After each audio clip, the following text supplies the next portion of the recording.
Señor, en tus manos encomendamos este tiempo. Te rogamos que tú nos des entendimiento de tu palabra, lo que tú has dejado por escrito, y para que tengamos esa paz inefable, esa paz que sobrepasa todo entendimiento.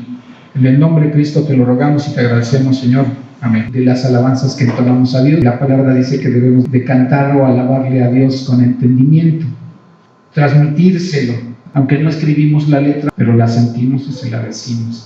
¿Qué nos quedó de esas alabanzas que entonamos? Por ejemplo, ahorita la última, comprendí la grandeza de las promesas de nuestro Señor Jesucristo. Yo, que viví en otra religión, no la tenía, y yo sé que esa paz me la da Él, esa paz que solo Él nos puede dar. Sí, ciertamente. La palabra religión quiere decir religar o volver a conectar, y es lo que trata el hombre, de volver a conectarse con Dios.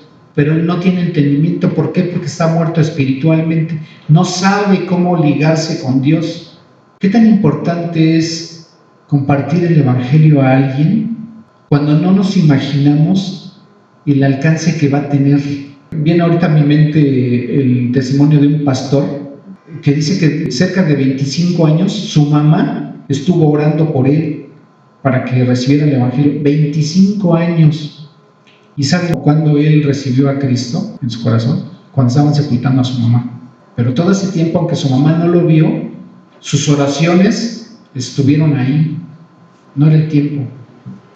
Y entonces esa semilla empezó a dar frutos, y esa semilla fue sembrada en una tierra, y hoy vemos frutos. Y cuando nosotros compartamos el Evangelio a otras personas, no sabemos a dónde va a llegar Dios. Van a ser más árboles plantados que van a dar más frutos. Sí, de hecho la palabra dice que habiendo pasado por alto el tiempo de ignorancia que teníamos, ignorancia de qué, acerca de Él, acerca de lo que Dios dispone para el mundo. Es cierto. Y vámonos al libro de Hebreos. En el capítulo 1, el versículo 1, habiendo Dios hablado desde hace mucho tiempo y de diferentes maneras, ahora habla por el Hijo. Te hablé de esta manera, te hablé de esta otra forma te hablé, y te sigo hablando, ahora te hablo por medio de Cristo. Pues recordaríamos desde el tiempo del diluvio, oye, llegaron a un grado de maldad, ya les hablé.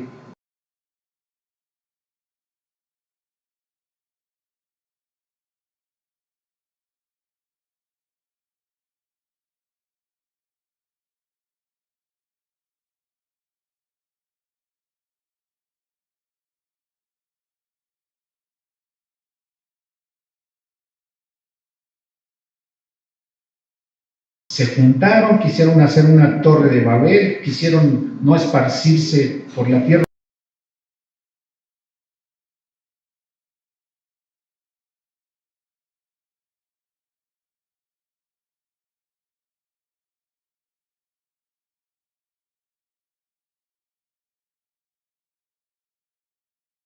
Pues les mando la división a través de los idiomas.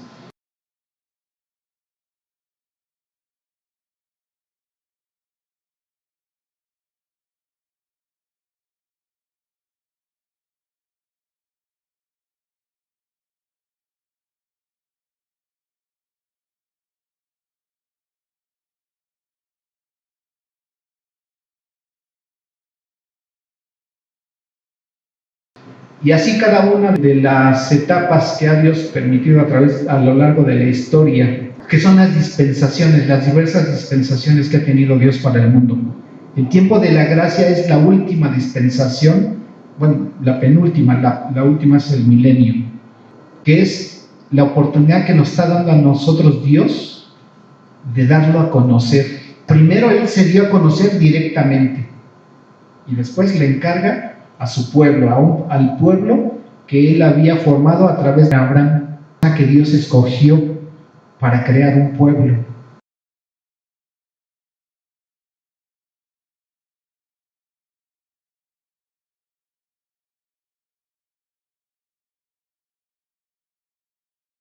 Empieza a decir ya en el capítulo 3 que Cristo es superior en mucho a Moisés, porque hasta hoy el pueblo judío a Moisés lo tienen en un concepto, después de Dios, Moisés.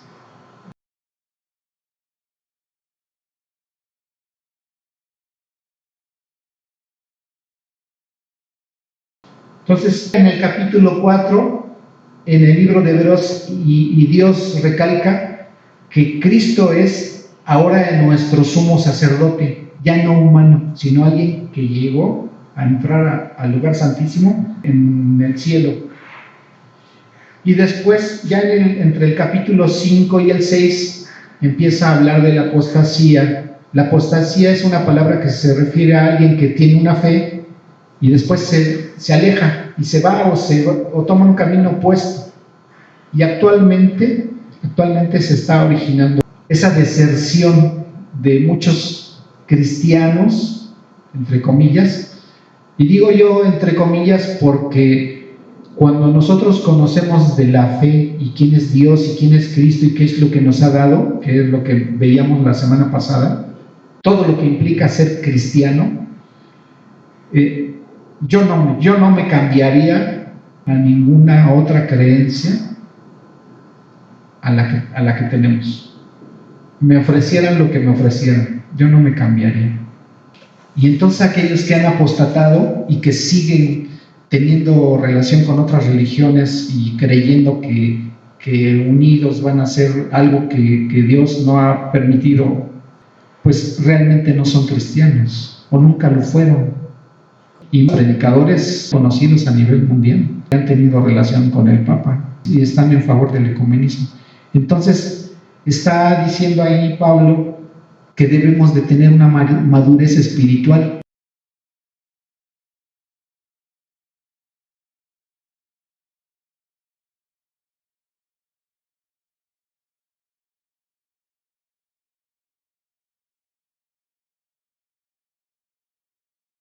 Dice que debemos ejercitarnos en la fe para tener madurez espiritual.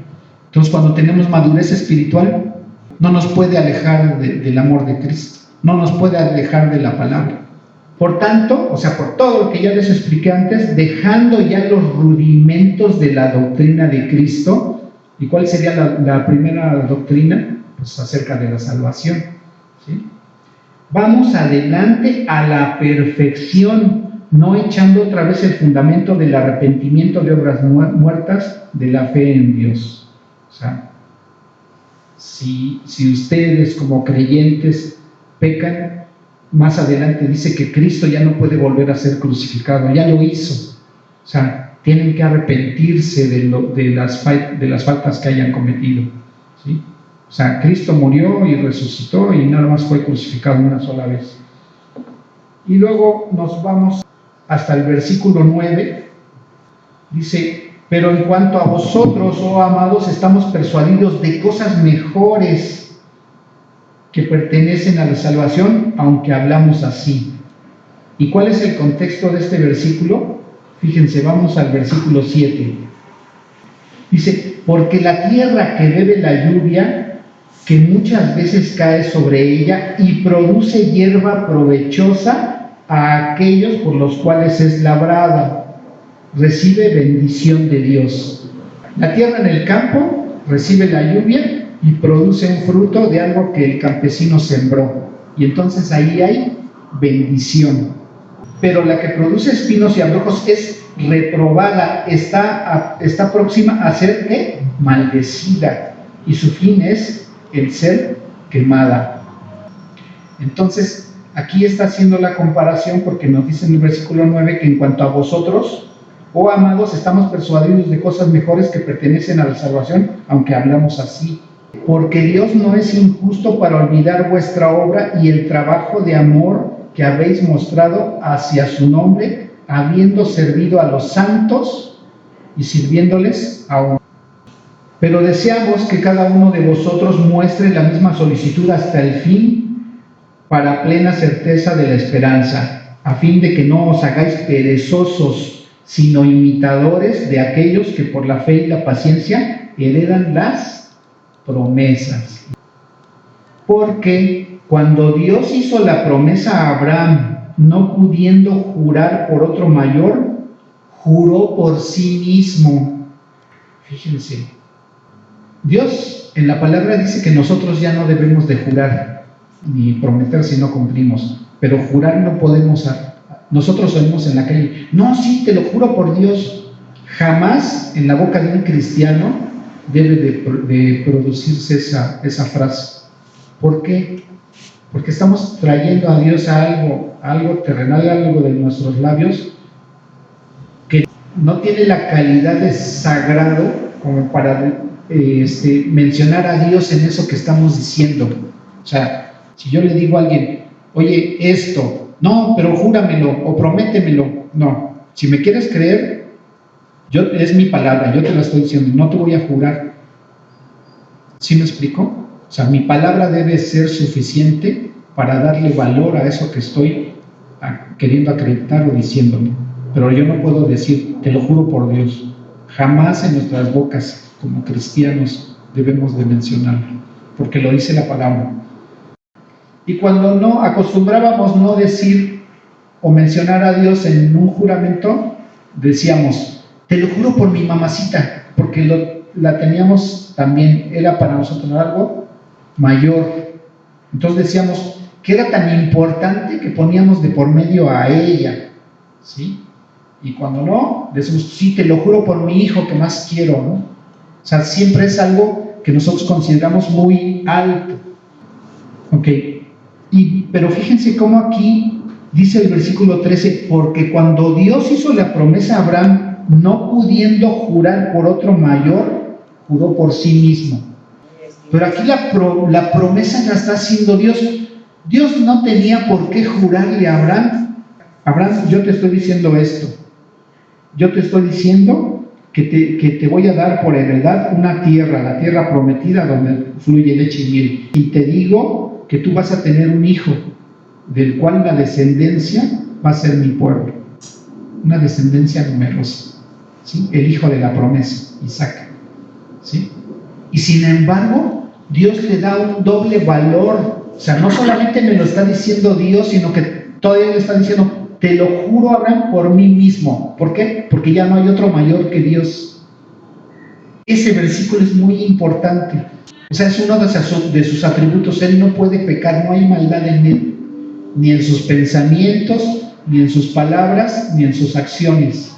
Él no puede pecar. Entonces, como él no puede pecar por su santidad, entonces tampoco puede decir mentiras. Él no puede mentir. Si él algo dice, se cumple. Porque dice, lo dije y no lo haré, no lo cumpliré.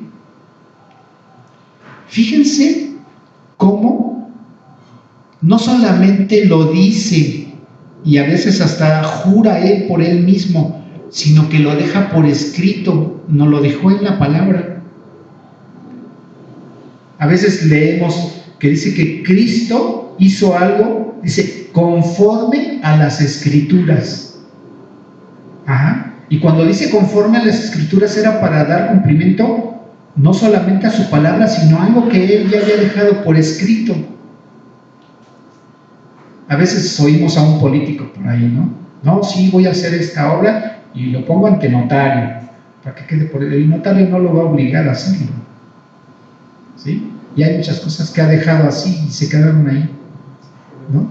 Ajá, en el notario. ¿Quién lo va a obligar? Pues nada más alguien que lo escribió, lo dejó por escrito ahí, pero no lo cumplió.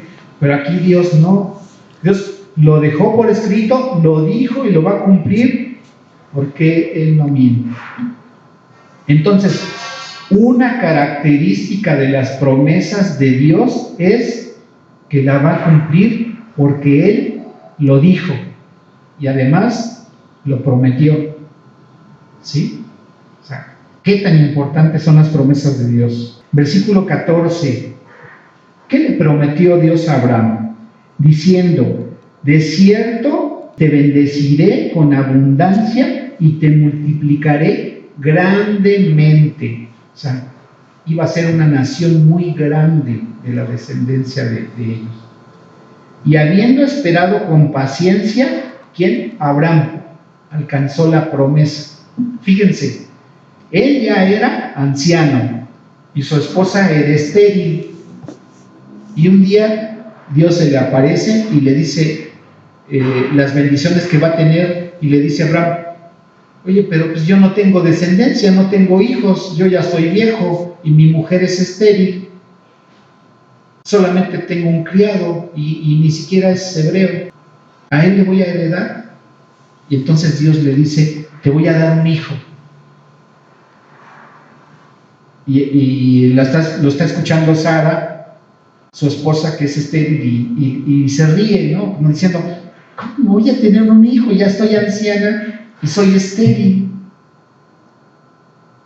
Por eso el nombre de Isaac, ¿qué quiere decir? Risa. Ajá.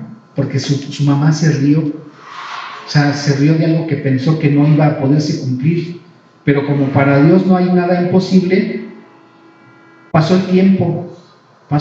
¿Saben cuántos años se tuvo que esperar Abraham y su esposa para tener ese hijo?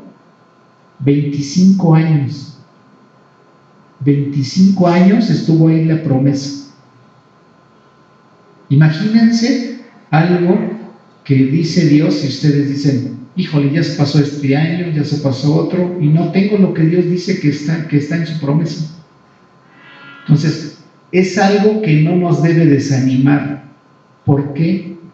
Porque no es nuestro tiempo. Dios nos va a dar lo que nos prometió en el tiempo de Él, que es el tiempo idóneo. No antes ni después, sino en el tiempo justo. Dios nos lo va a dar. Recordando lo que mencionaba yo hace rato, hace 18 años. Yo me agarré del libro de Hechos, que dice, cree en el Señor Jesucristo y serás salvo tú y tu casa. Y he visto cómo ha crecido el Evangelio en la familia y cómo se ha extendido. O sea, no te desesperes. ¿Por qué? Porque no es algo tuyo en el sentido de que tú lo vas a hacer. Entonces, a veces el testimonio, a veces no te toca, a veces va a ser alguien diferente, que le predique a alguien de tu familia, porque la palabra dice que el Espíritu Santo convence al pecador de pecado, de justicia y de juicio. No es si yo le comparto el Evangelio a alguien y en ese momento lo recibe. ¿Quién fue Dios? Porque Él lo convenció. ¿Qué fue lo que hice? Acercarle. Nada más. Oye, pero es que tú le hablaste. ¿De quién son las palabras? Cuando yo les digo, Juan 3:16 dice, porque de tal manera amó Dios al mundo, que ha dado a su Hijo unigénito, para que todo aquel que en Él cree no se pierda, mas tenga vida eterna. No son mis palabras, son las palabras de Dios. Y entonces cuando yo le estoy compartiendo el Evangelio a alguien, le digo, mira, ¿qué te dice Dios aquí? ¿Se lo estoy diciendo yo? No, se lo está diciendo Dios. Por eso yo le digo, mira, ¿qué te dice Dios aquí, a ti? Y entonces la persona entiende, no me lo está diciendo Ray, me lo está diciendo Dios, ¿sí? Yo nada más fui un instrumento físico para acercarle el Evangelio a alguien, pero quien hizo la obra fue Dios. Ok, entonces no debemos desesperarnos porque esa es obra de Dios, pero sí estar dispuestos a acercarnos con alguien para acercarle la palabra, ¿sí? Y lo demás va a ser trabajo de Dios. Señor, ¿cuándo lo vas a convencer? No lo sé. Versículo 12, fíjense. A fin de que no os hagáis perezosos, sino imitadores de aquellos que, ¿por qué? Por la fe y la paciencia. O sea, Señor, ¿cuándo lo vas a hacer? No lo sé, pero yo sé que lo vas a hacer, ¿sí? No debemos desesperarnos si alguien de nuestra familia, si un vecino, si un compañero de trabajo, nosotros queremos hablarles y no nos hace caso. ¿Por qué? Porque no es su tiempo. ¿Sí me explico? ¿Qué es lo que tenemos que hacer? Señor, ayúdame a entender el tiempo en que quieres que yo me acerque y le predique.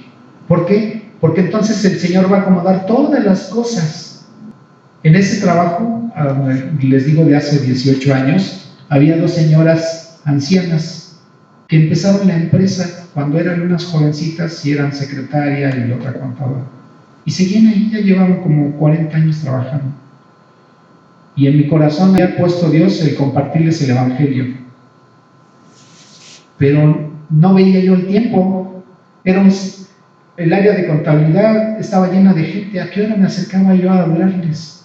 Señor, tú pon las cosas, tú dispon del tiempo en que yo debo de compartirles. Y en un momento de que tenía yo que ver un trabajo con ellas y teníamos que ir al archivo. Y en el archivo no había nada. Y entonces, Señor, permíteme si tú quieres compartirles. Y ahí se hizo la obra. ¿Dispuso Dios las cosas? Sí. ¿Tuve interrupciones? No. Pero debemos aprender a observar en qué momento Dios está trabajando y en ese momento hacerlo. ¿Sí? Y no debemos desesperarnos. Pueden pasar años y nuestro ser querido, nuestro conocido, no se convierte, que eso no nos desaliente. A veces son cosas que utiliza el enemigo también, porque también te dicen, los demás, sus ojos están puestos en nosotros.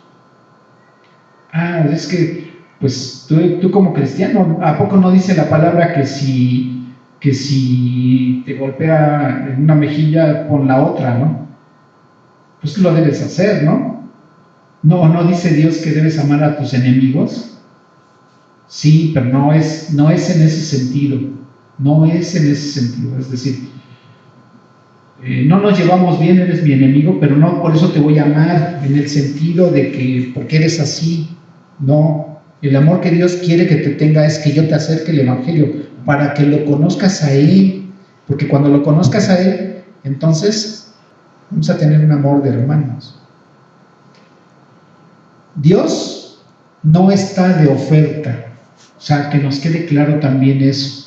No tenemos por qué tolerar muchas cosas con el fin de que la gente se acerque a escuchar el Evangelio.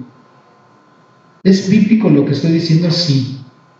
Hay un pasaje a donde va caminando el Señor y lleva miles de gentes atrás y lo van siguiendo, y de repente voltea a un árbol, a un sicómoro.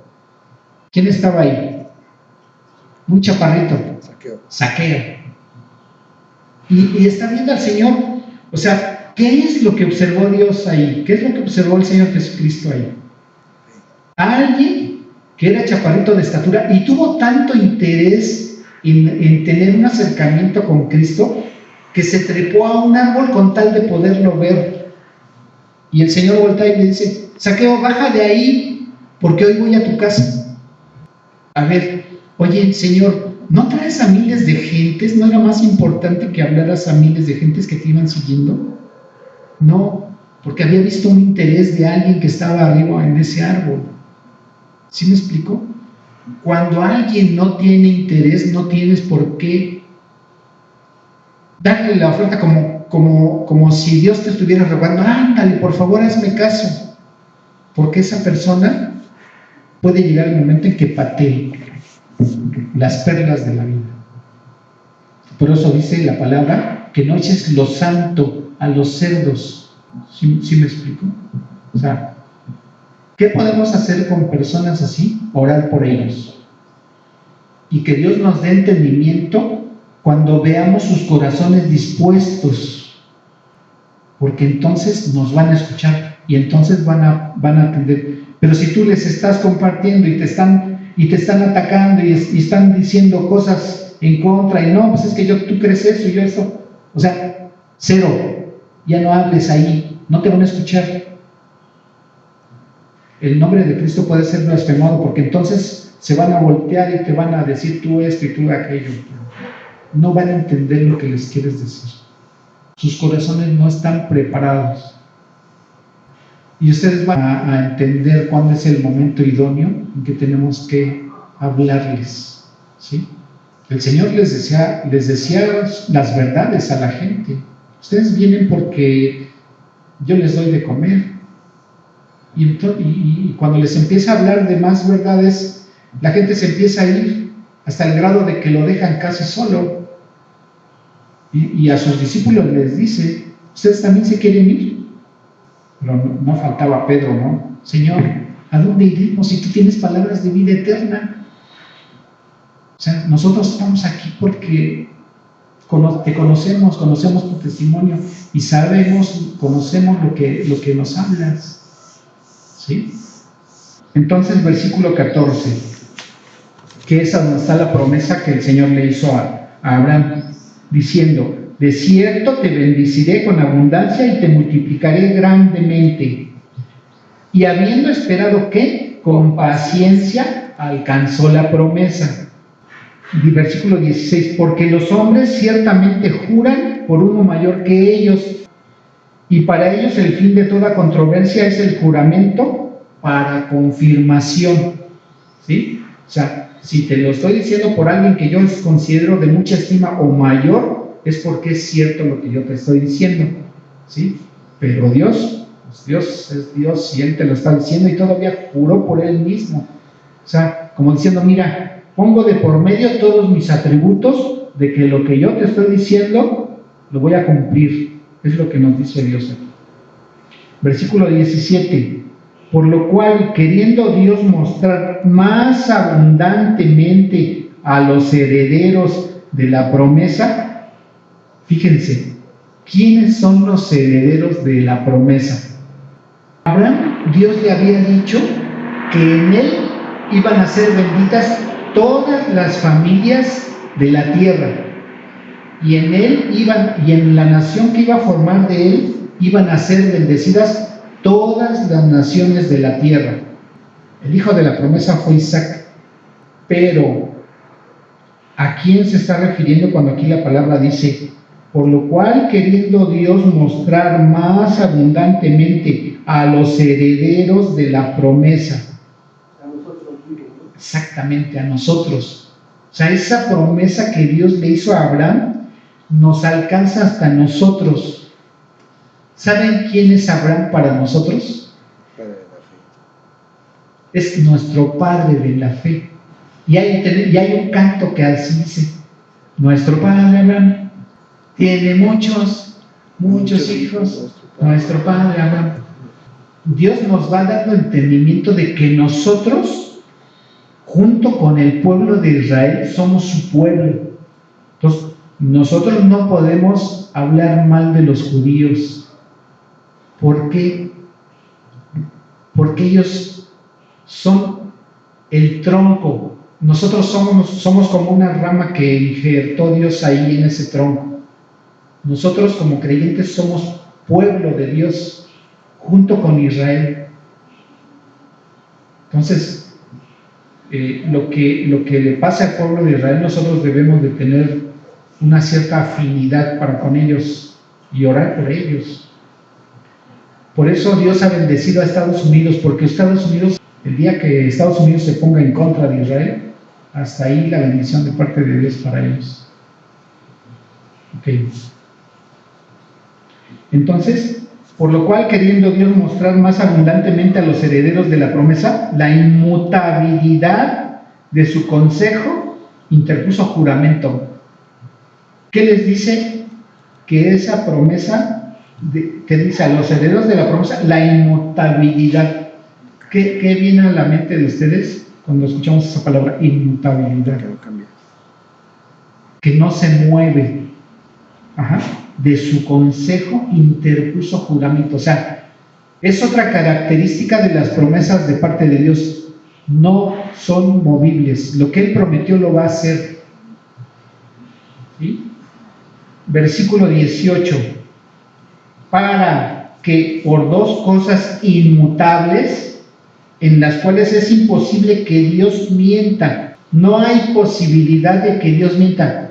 Pudiera uno decir, bueno, pero si Dios quiere no lo va a hacer. Es imposible. ¿Por qué? Porque entonces Dios estaría mintiendo.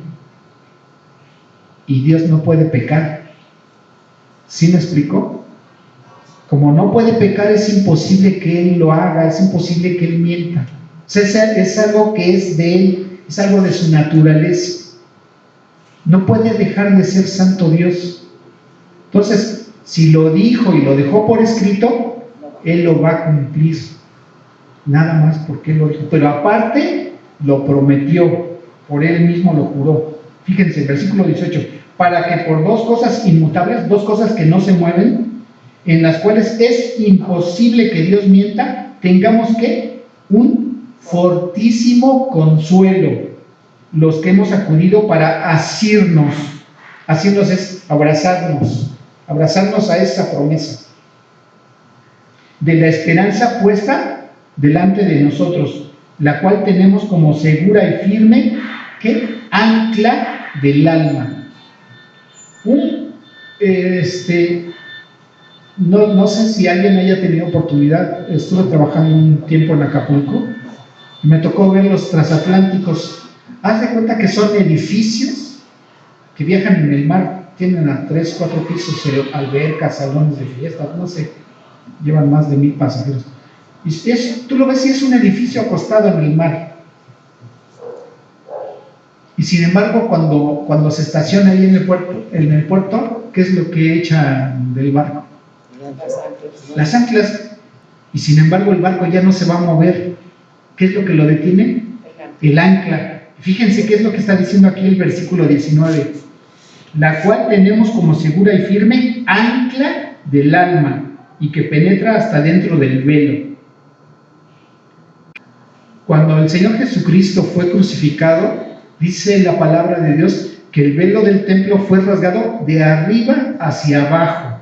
Y entonces eso simbolizaba que nosotros teníamos acceso directo al lugar santísimo, a la misma presencia de Dios. En las ceremonias que hacían el día de la expiación, es la única vez en que el sumo sacerdote podía entrar a la presencia de Dios. Y eso primero tenía que ponerse a cuentas, se tenía que santificar primero él. Porque si no, si entraba con pecado no confeso y no cubierto, al momento de pasar ese velo, él ahí quedaba. Era la única persona que tenía acceso a Dios, a la presencia de Dios. La única persona y una sola vez al año. ¿Qué hace Cristo cuando es crucificado? Rasga el velo y Él entra al lugar santísimo, directamente a la presencia de Dios, y en ese momento dice aquí la palabra que Él es como el ancla para nosotros. O sea, Él ancló, y todas las promesas que Dios dejó para nosotros, ahí quedaron ancladas. O sea, todavía más lo que a Dios ha prometido en su palabra está firme. No hay manera en que no la recibamos. ¿Sí? Fíjense, versículo 20. Donde Jesús entró por nosotros como precursor. ¿Qué es un precursor? ¿Qué nos dice que es un precursor? Que va delante de nosotros. Alguien que va delante de nosotros. Dice, hecho, ¿qué dice? Sumo sacerdote. ¿Para qué? Para siempre. Ya no hay más sacerdote, ya no hay más sumo sacerdote. Él es el único, según el orden de Melquisedec. Ok. Entonces tenemos acceso directo a Dios. Ok. ¿A qué voy entonces? Acuérdense de algunas promesas que Dios nos ha hecho. Salvación. ¿La tenemos? Ya. ¿La vida eterna cuándo la vamos a tener? ¿Qué dice Juan 3:16? Porque de tal manera amó Dios al mundo que ha dado a su Hijo unigénito, para que todo aquel que en Él cree no se pierda más. ¿Qué? Tenga vida eterna. Tenga. No dice para que vaya a tener después, para que tenga. Desde el momento en que nosotros hicimos decisión, oye, pero es que te vas a morir. Sí, ¿por qué? Porque acuérdense que Dios nos tiene que dar otro cuerpo. Nos tiene que transformar. Vamos a estar alabando al Señor. Imagínense millones de voces cantándole a Dios. Ese coro así inmenso a Dios. Dice que le vamos a cantar un cántico nuevo. Imagínense decirle al Señor, Señor, por ti estoy aquí, por ti no tuve que hacer nada. O sea, yo estaba perdido. Y sin embargo, tú me trajiste. Y nos va a enseñar sus manos. ¿Y qué vamos a ver? las huellas de su sacrificio, sus pies, su costado. Entonces, salvación, vida eterna, vamos a ser hechos conforme a la estatura de nuestro Señor Jesucristo. La palabra nos da a entender que es nuestro hermano mayor.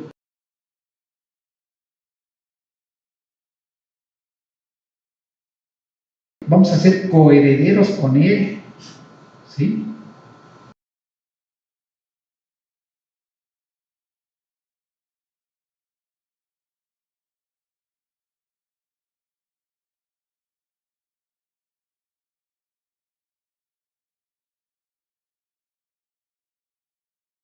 Dice en Juan 14 el Señor: no se turbe vuestro corazón, creed en Dios, también creed en mí, ¿sí? Voy al Padre, voy a la casa de mi Padre a preparar morada para ustedes, ¿sí? Vamos a tener morada en su casa de Dios, directamente en su casa. Vamos a vivir en un lugar a donde no nos haga falta nada, diciendo: ahí tienen lugar todos los que quieran venir. La paz en medio en una campaña de lo que sea, de una empresa, de un político, de lo que sea, te prometen cosas y algunas las cumplen y otras no, ¿sí? Y hace rato cantábamos, ¿no? Dios no nos prometió un sol brillando siempre, ¿no? No, Él nos dijo la verdad: en el mundo tendréis aflicción. ¿Pero qué más nos dijo? Pero confiad, yo he vencido al mundo. Y entonces, todas las promesas que nos ha hecho Dios, debemos de confiar de que no las va a dar. No debemos de afanarnos. A veces nos afanamos: es que yo quiero tener esto. ¿Es malo tenerlo? No. No es malo tener comodidades. No estoy diciendo eso, sino que debemos de tener la paciencia, porque va a llegar un momento en que Dios nos la dé. ¿Cuántas veces, hijo, lo hemos platicado en la casa? Es que yo quiero esto. Vamos a ponerlo en manos de Dios. ¿Cuándo lo vamos? No lo sé. ¿Y nos ha llegado, hijo? Nos ha llegado y lo hemos visto. ¿Y nos afanamos? ¿Hicimos mayores sacrificios? No. Dios puso el momento, Dios puso el recurso, Dios puso el tiempo. Ahí está. Son bendiciones que Dios te da y nos da abundantemente cuando no se lo pedimos, ¿sí?